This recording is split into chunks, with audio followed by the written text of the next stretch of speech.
Boa noite, pessoal. Então, continuando o conteúdo que nós estávamos vendo em sala de aula sobre o sistema muscular, vamos continuar. Eu vou fazer um pequeno resumo da parte que nós já tínhamos visto e vamos continuar aí então para concluir esse sistema. Então, nós tínhamos comentado em sala que o sistema muscular, os músculos, eles são responsáveis por 40 a 50% do peso corporal. E a sua principal função, né? Então, o nome das suas células são miócitos, né? São células bem especializadas, elas têm um nome diferente. A principal função dessa célula é realizar a contração muscular. E através da contração muscular, a gente consegue fazer o movimento do corpo, né? Então, esse músculo aí vai estar ligado num esqueleto para conseguir fazer um movimento do corpo. Isso vai ser um movimento voluntário, nós vamos ver ali para frente. Movimento de substâncias, então o animal ao engolir um alimento, ele vai fazer movimentos peristálticos, que são movimentos automáticos, né, que vão levar aquelas substâncias para o estômago, entre outros, como esvaziar e encher o pulmão, né, o coração bater, e daí vai ser o músculo estriado cardíaco. Estabilização, né, desse corpo, o formato que o corpo vai ter, principalmente a nossa postura ereta, né, é responsável então pela junção dos esqueletos e os músculos.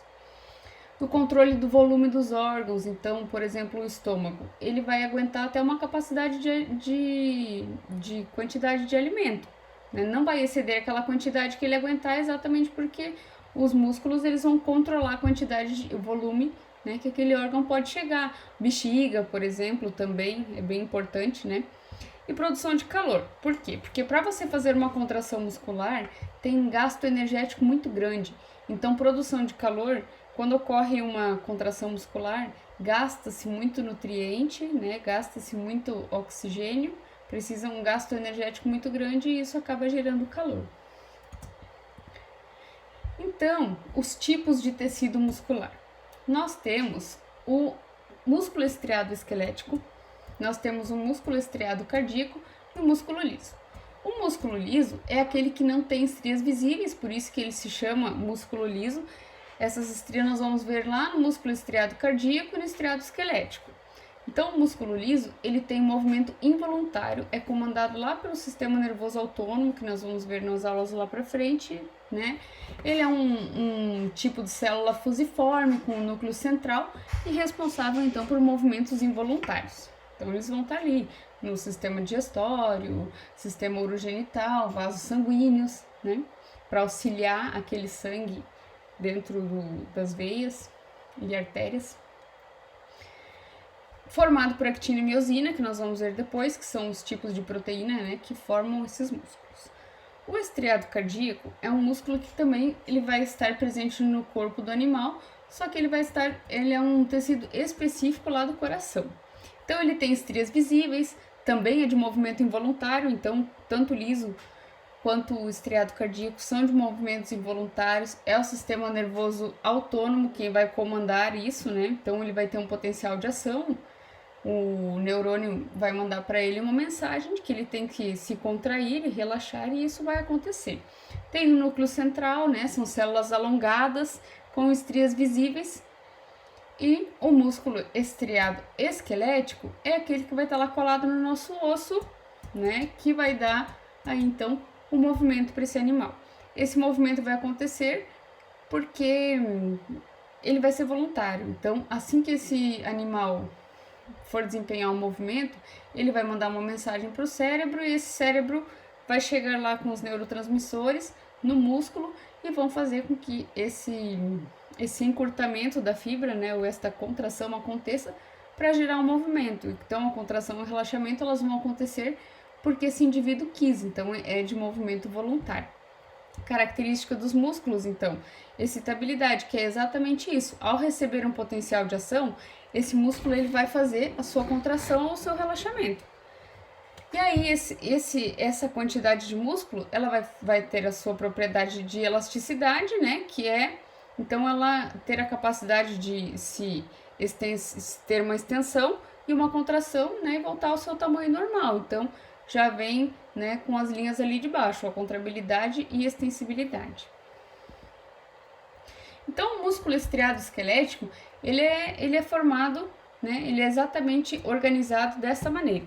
Então nós temos ali aquela partezinha embaixo, eu não consegui colocar um marcador no vídeo, mas tem uma partezinha ali embaixo escrito fibra. Então, o que é uma fibra muscular? Uma fibra muscular ou um miócito é uma célula de músculo. Então, quando a gente fala de uma célula muscular, a gente fala que ela é uma fibra muscular ou que ela é um miócito. Então, o que acontece? Essa célula tem núcleo, então temos ali em rosa, ó, pintado um núcleo, e aí essa célula ela é recoberta por epimísio, que é uma camada de tecido conjuntivo que fica evitando o atrito entre células e também uma proteção, né, para aquela célula muscular. Isso acontecia lá no osso, lembra também que tinha aquela. Depois nós vamos ver no coração também. Cada órgão, a maioria dos órgãos, na verdade, eles vão ter eles vão ser recobertos aí para uma proteção. E aí cada célula muscular juntando-se, ela vai formando um feixe. E aí formando esse fascículo, né, que é um aglomerado aí de células de fibras musculares, ele vai ser recoberto por endomísio. Então, cada endomísio ele cobre um fascículo, que é um aglomerado de células nervosas. Nervosas não, musculares, desculpa. E essas células musculares juntas, então, elas vão formar esse fascículo e vários fascículos juntos formam um músculo inteiro, que tá ali, né, no desenho, aquela parte bem grande. E isso é coberto por um epimísio, que também é uma camada de tecido conjuntivo, né? Então, cada grupo, a célula é formada por um tecido conjuntivo chamado endomísio, o conjunto de várias células, né, que formam um fascículo é formado também por um tecido conjuntivo chamado perimísio, e esses fascículos juntos aí são recobertos por uma camada de tecido conjuntivo chamado epimísio. Esses tecidos conjuntivos, eles se alongam, né? Essa fibra se alonga e é ela quem vai formar os tendões, né, que permitem que esse músculo aí fique colado no osso. Então, até acredito que lá no RA tem um material, que seria o que a gente estava estudando, né? Esse que eu dei uma diminuída, porque agora vocês vão ter ele com áudio, não precisa ficar aquela quantidade de texto, né? Eu sempre gosto de colocar bastante texto para ficar mais fácil de estudar. Mas lá no RA eu acredito que tem aquele que nós já estávamos trabalhando e vai ter um desenho desse músculo inteiro colado lá em um osso e vai estar escrito tendão lá. Então esse tendão é exatamente esse epimísio alongado aí que vai fazer com que esse músculo fique colado ao osso. Então, a estrutura do sarcômero. Acontece o seguinte, para o tecido muscular, a célula, como ela é muito especializada, ela tem nomes específicos. Então, na verdade, uma célula muscular ela é chamada de miócito, a membrana plasmática é chamada de sarcolema. Sarcômero é o seguinte, dentro dessa, como nós vimos aqui, ó, que ela tinha aquele sarcolema, aquele núcleo, dentro da célula do músculo, ela tem vários feixes, né?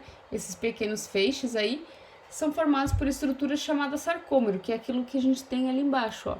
Então, o que é o sarcômero? O sarcômero, ele é a unidade contrátil da célula. Então, é através do sarcômero, que é formado por duas proteínas, principalmente, né? Proteína chamada actina e miosina, e ela é uma unidade contrátil dessa estrutura, dessa fibra muscular. E dentro de uma fibra muscular tem vários sarcômeros. Então, o sarcômero é aquele pedacinho que tem ali embaixo, onde vai acontecer a contração. Então, o que acontece? Essa actina e essa miosina, elas estão ali dispostas em feixes, né? E esses feixes, nós vamos ver, a junção deles vai fazer uma contração muscular.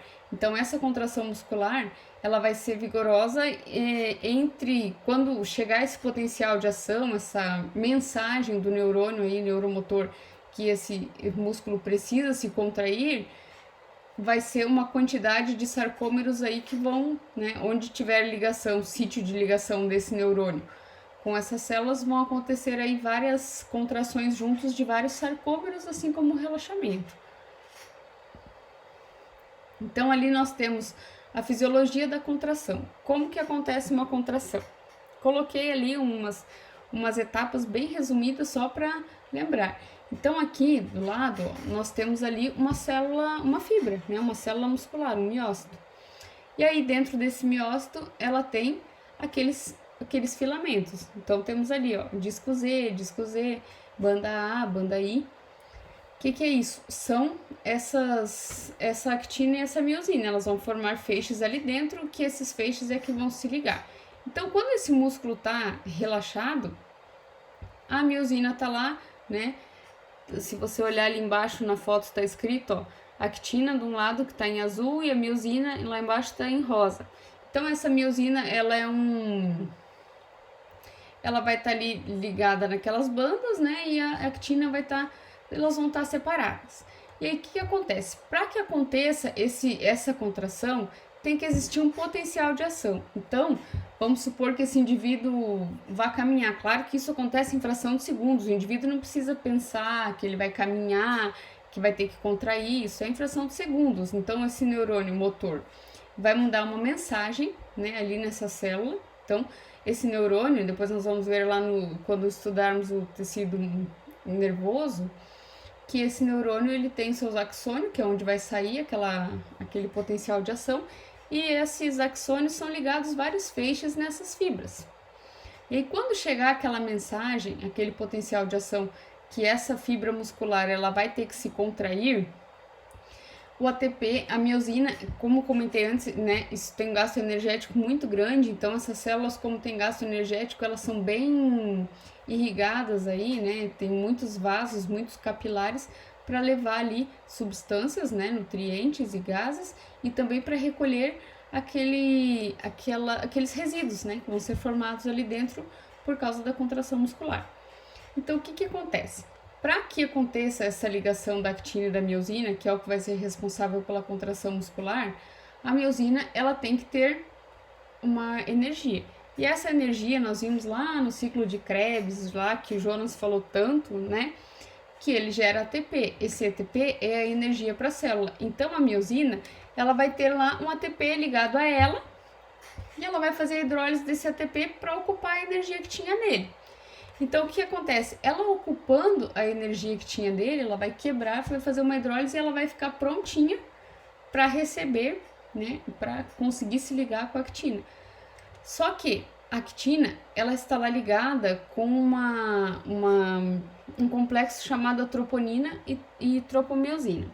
Então, o que acontece? Elas não estão ligadas, elas têm uma capacidade muito grande de se ligar, mas elas não ficam ligadas o tempo inteiro, né? A gente não fica com o músculo contraído o tempo inteiro, porque a actina ela fica ligada ali com aquela troponina e tropomiosina. Só vai acontecer essa contração muscular se aquele complexo troponina-tropomiosina sair dali, daquela ligação com a actina. Quando essa troponina e a tropomiosina saírem dessa ligação com a actina, é que vai acontecer um encurtamento da fibra. Então, que a actina vai estar pronta para ser ligada com a miosina. E como que isso acontece? Quando chega aquele potencial de ação do neurônio lá no músculo, ele vai liberar cálcio. Então, lá dentro da célula muscular, que é essa miofibrila, existe um retículo sarcoplasmático, que se chama, que ele tem cálcio armazenado dentro dele. Quando aquele potencial de ação chega na célula, que ela vai precisar se contrair, ele acaba recebendo um estímulo e libera cálcio. Ao liberar cálcio, a troponina e a tropomiosina, aquele complexo troponina-tropomiosina, vão se ligar ao cálcio e deixam a cabeça da actina, né, aquele complexo que estava ligado, aquele sítio de ligação, desocupado. E aí, como a miosina tinha aquela energia do ATP que ela fez a hidrólise, que ela quebrou, ela vai deslizar sobre a cabeça da actina, que agora não tem mais aquela ligação troponina e tropomiosina, e vai encurtar a fibra. Então, o que acontece? Quando o cálcio tem a ligação com a troponina, com aquele complexo tropomiosina e troponina, vai expor, né, o sítio de ligação da actina, que eu coloquei ali, e a miosina vai acabar se ligando. E aí, o que acontece? Uma nova molécula de ATP vai voltar lá para a miosina o complexo troponina e tropomiosina vão se juntar de novo na actina e aquele relaxamento muscular vai acontecer. Então, para que aconteça uma contração muscular, precisa de um neurônio neuromotor chegar lá com um estímulo nervoso, né? Então, vai ter uma sinapse nervosa lá que vai chegar aquela mensagem que a contração precisa acontecer. A miosina ela vai estar energizada, né, pelo ATP que ela quebrou. E ao chegar aquele estímulo, né? Então, recapitulando, vai liberar cálcio lá no retículo sarcoplasmático e aquele complexo troponina-tropomiosina vai se juntar ao cálcio, deixando a actina com seu sítio de ligação lá desocupado. E aí, como a actina e a miosina têm um poder de atração bem forte, a actina e a miosina vão se juntar, fazendo o encurtamento da fibra. Então, quando a gente olha no microscópio e enxerga que esse tecido muscular esquelético ele é bem estriado, são aquelas bandas Z que mostra ali em cima, ó. Porque quando a actina e a miosina se unem, elas aproximam aqueles discos Z, é como se fosse um elástico mesmo. Então, né, quando a troponina e a tropomiosina expõem aquele sítio de ligação da actina, elas vão deslizar uma sobre a outra e encurtar a fibra. E é assim que acontece uma contração muscular, né? Que era o que faltava nós comentarmos lá da aula passada. Nós tínhamos chegado até aquele pedaço da formação do músculo, né? Então, como a gente comentou antes, cada célula muscular aí se chama miócito, e esse miócito ou fibra muscular, ele vai se juntar aí com várias fibras musculares, formando um fascículo. Esses fascículos vão se juntar e vão formar um músculo inteiro. Também comentamos que o tendão é feito aí pela extensão aí desse epimísio, né? E desse perimísio e também do endomísio, que vai fazer com que esse músculo fique ligado ao osso, né? E seja responsável aí quando acontece a contração pelos movimentos. Se vocês tiverem qualquer dúvida, podem me mandar, tá? Eu vou agora, onde vocês pegaram e acessaram esse link, também vocês podem perguntar ali por baixo, ou podem me mandar e-mail, que eu também vou disponibilizar ali. E qualquer coisa é só entrar em contato, que eu estou aí sempre à disposição para atendê-los. Espero que vocês estejam bem em casa, aqueles que não podem estar em casa, que estejam se cuidando bastante. E logo a situação vai se normalizar e nós vamos voltar, né? Então, não sou muito boa nas tecnologias, né? Mas com o tempo eu acredito que vou pegar prática. Então, até mais.